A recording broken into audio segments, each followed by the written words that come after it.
Que a paz e o infinito amor de Jesus nos envolva a partir desses instantes. Vamos acalmar a nossa mente, o nosso coração, sentindo a presença amiga, amorosa dos benfeitores espirituais e nos preparando para receber a mensagem do Evangelho do Mestre Jesus. Saudemos ao nosso anjo da guarda, agradecendo a este amigo a quem Deus entregou a tarefa de nos proteger e amparar em todos os momentos da nossa vida. Saudemos a Maria de Nazaré, a doce Mãe de Jesus, que também é a nossa Mãe espiritual. Roguemos a ela que estenda sobre nós o seu manto de paz e de serenidade, que ela possa dulcificar os nossos sentimentos, para que ao relacionarmos com o nosso próximo, sejamos mais fraternos, mais caridosos.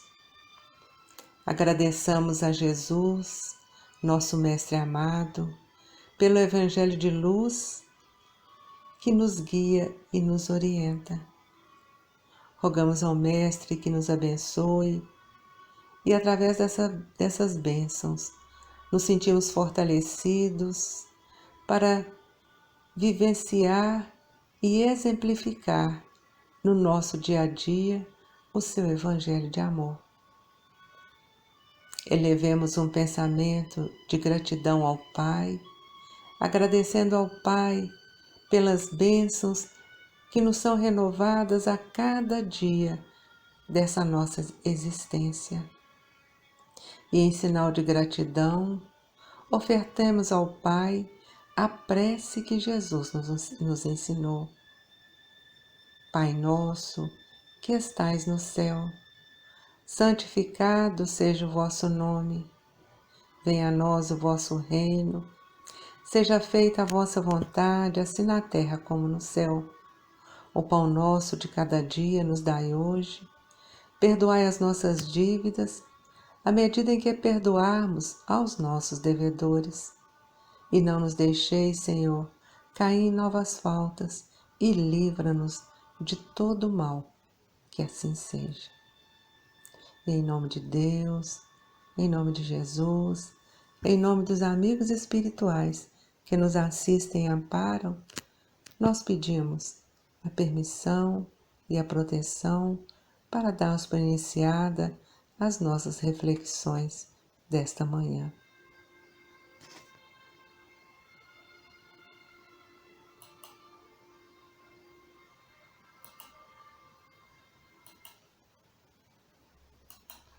Hoje iremos refletir sobre a ajuda espiritual, aquela ajuda que está sempre à nossa disposição, a todos os instantes da nossa existência.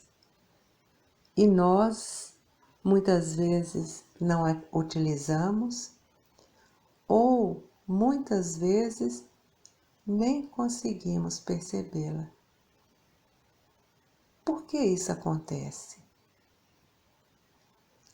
No Evangelho de Mateus, no capítulo 7, Jesus nos esclarece com relação a esse tema, a ajuda espiritual, e nos deixa a seguinte orientação: pedi e vos será dado, buscai e achareis, batei e abrir-se-vos-á, pois a todo aquele que pede, receberá.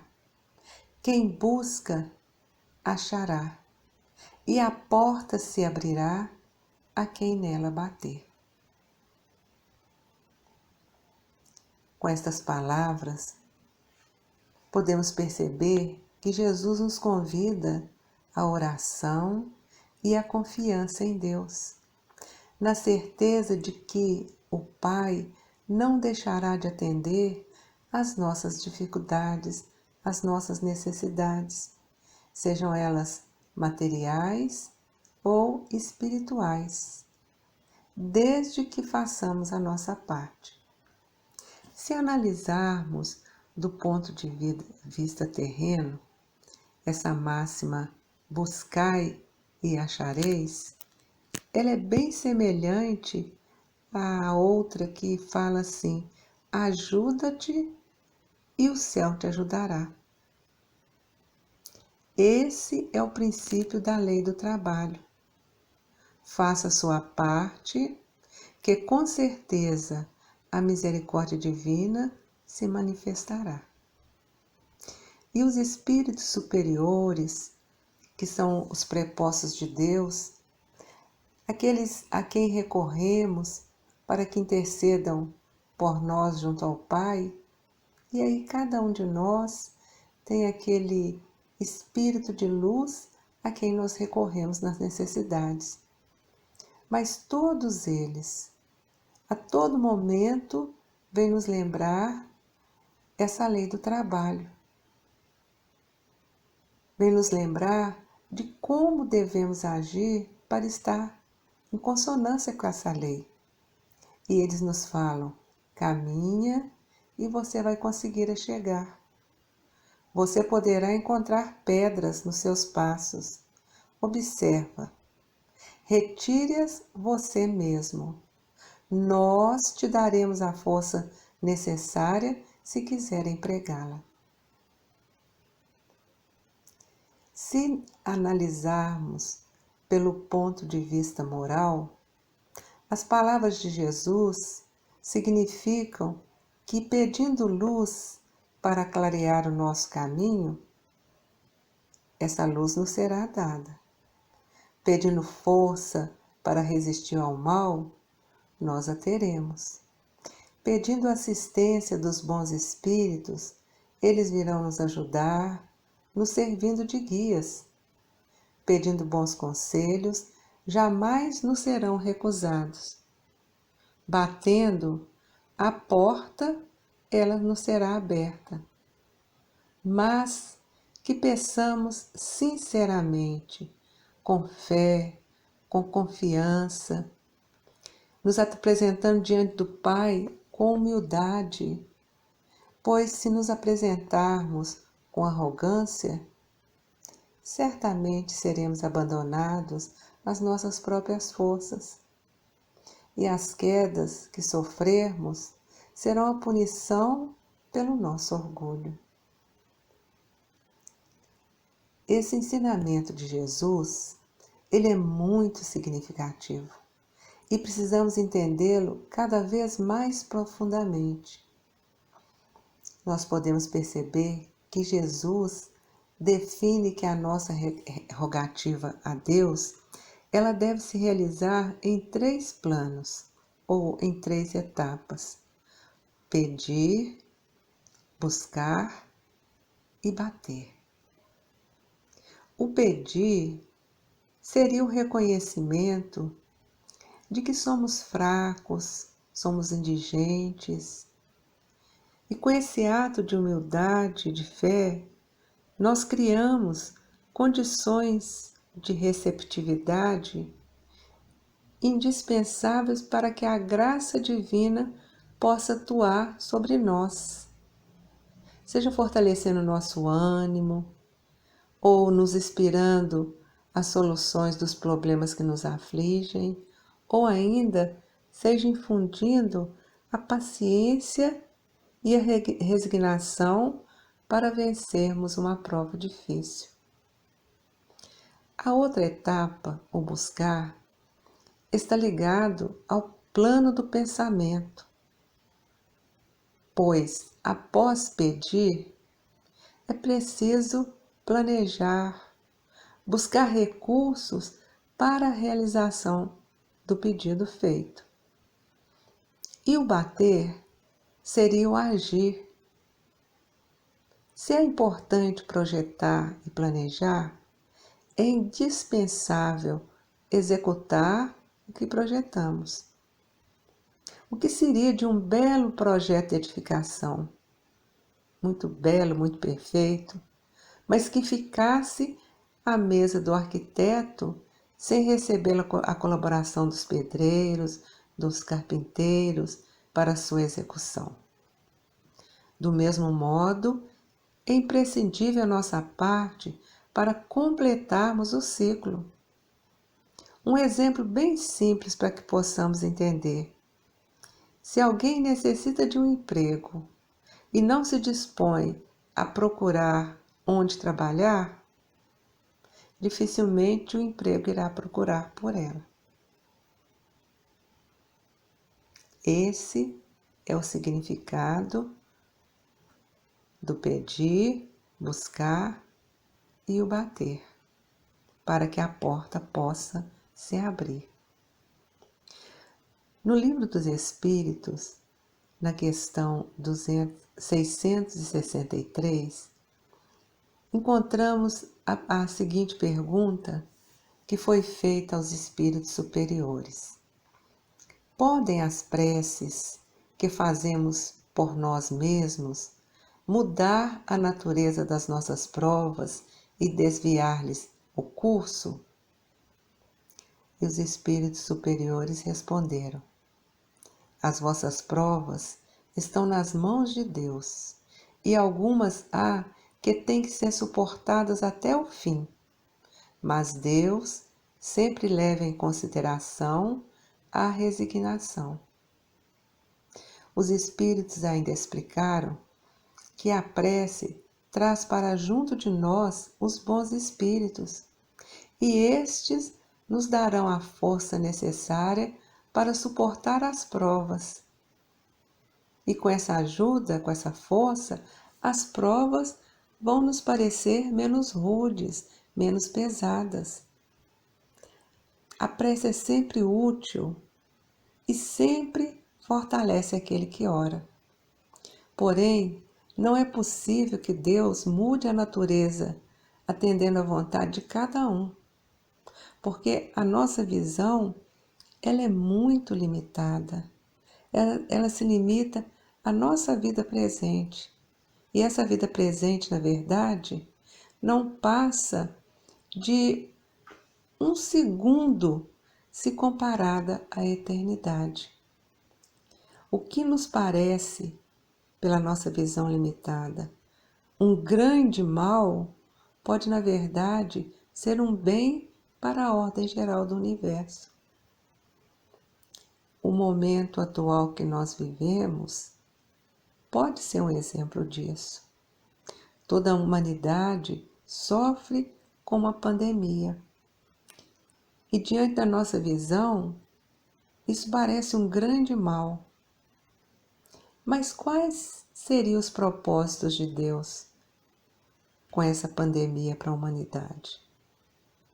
Só Deus o sabe. E com certeza tem um motivo muito justo, muito maior do que o que podemos perceber. Uma outra consideração é que a lei divina, ela não é parcial. Ela funciona igualmente para todos. Se é uma verdade que todo aquele que pede recebe, nós não podemos afirmar que ele vai receber aquilo que pediu do modo que ele pediu. A providência divina atende a cada um de forma que melhor atenda às reais necessidades. E por termos uma visão de pouco alcance, nós queremos isso, queremos aquilo, mas a sabedoria da vida nos coloca sempre diante do que é melhor para nós, num plano de entendimento muito mais extenso, sempre com vistas ao nosso progresso. Se nós observarmos as mães, os pais, eles dão aos filhos tudo o que os filhos lhes pedem? Pelo contrário, se são sensatos, analisam se o pedido vai realmente beneficiar o filho ou se vai prejudicá-lo. E aí, o que pensar de Deus como nosso Pai? Com certeza, Deus atenderá cada pedido com a justiça e com a sensatez infinitas, sempre objetivando o que sejam úteis e bem aproveitados por seus filhos, que somos nós. Há uma passagem no Evangelho de São Marcos que nos fala do socorro que o Mestre Jesus prestou a um paralítico. Jesus determinou a esse paralítico que estendesse a mão. E ao invés de conceder aquela mão mirrada que lhe era estendida, bolsas de ouro ou outros privilégios, Jesus torna aquela mão curada, lhe devolvendo a oportunidade de serviço. A mão recuperada naquele instante, ela vai permanecer tão vazia quanto antes. Mas o Cristo lhe restituía a oportunidade bendita de trabalhar, de conquistar sagradas realizações por si mesmo, de poder voltar às tarefas redentoras do bem, aquelas tarefas com as quais ele poderia se edificar e se engrandecer. E essa lição é expressiva para todos nós. Quando estendermos nossas mãos ao Senhor, quando fizermos nossos pedidos ao Pai, não esperemos facilidades, riquezas, privilégios. Aprendamos a receber assistência, porque o divino amor nos restaurará as energias, mas não nos isentará das realizações pelo nosso próprio esforço. Muitas pessoas supõem que, sendo Deus onipotente, onipresente, como Ele o é realmente, as pessoas pensam que Deus sabe de tudo que carecemos e tudo fará por nós sem que nós precisemos pedir nada. É verdade que Deus conhece todas as nossas necessidades. Não precisamos lembrar ao Pai de nada, mas pedindo, e se soubermos pedir, nós abriremos as portas do nosso íntimo para que essa força cósmica divina, que é sempre presente para nós, penetre em nós, nos abastecendo, nos alimentando. Deus está em tudo e está em todos. O amor que é exalado por Deus é sempre atuante. E para podermos compreender a força desse amor, dessa misericórdia, nós podemos usar uma figura e fazer uma analogia com a luz do Sol em nosso planeta e a força cósmica do amor de Deus atuando em nós. Por maior que seja a claridade gerada pelo Sol, se mantivermos as janelas, as portas da nossa casa fechadas, nós não o sentiremos. Porém, basta abrir um pouquinho que seja, uma mínima fresta de uma porta, de uma janela, e a claridade solar penetrará em nossa casa, iluminando todo o seu interior.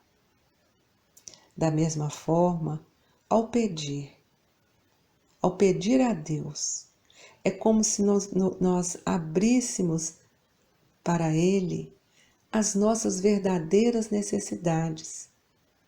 E aí deixamos que a graça divina penetre e atue poderosamente em nós.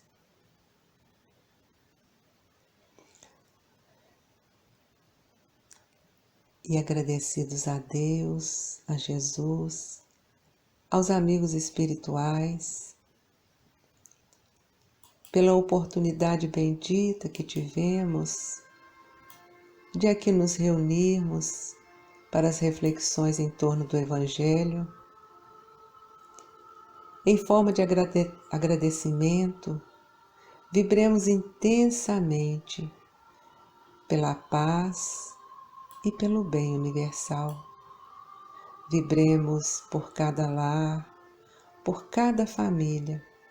Vibremos em especial por aquelas famílias que nesse momento passam por desequilíbrios, desarmonias. Vibremos pelas crianças e pelos jovens, que eles tenham sempre uma mão amiga que os conduza no caminho do bem. Vibremos pelos enfermos, especialmente para os enfermos que sofrem sem esperança de cura, pelos que sofrem sem condições a um tratamento adequado. Roguemos aos médicos do espaço que possam levar a cada um deles a medicação que alivie tanto as dores do corpo, mas principalmente as dores da alma. Vibremos por todo aquele que se encontra encarcerados, tanto para os encarcerados do corpo, mas também para aqueles que estão com a alma encarcerada nos vícios, na prostituição, nos crimes, os que estão encarcerados nas obsessões, nas depressões, nas doenças mentais. Vibremos por todo aquele que nesse dia se encontra abandonado, solitário, sem fé, sem esperança, sem paz. Que a infinita misericórdia divina se estenda sobre todos esses necessitados.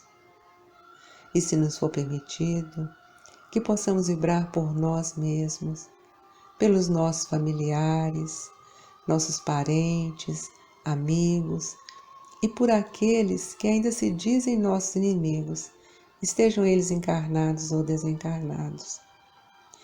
E entreguemos à espiritualidade uma vibração de muito amor, de muita paz, para que ela possa ser direcionada onde se fizer mais necessário nesse dia. E vamos dando graças a Deus, rogando a Jesus que abençoe a todos nós.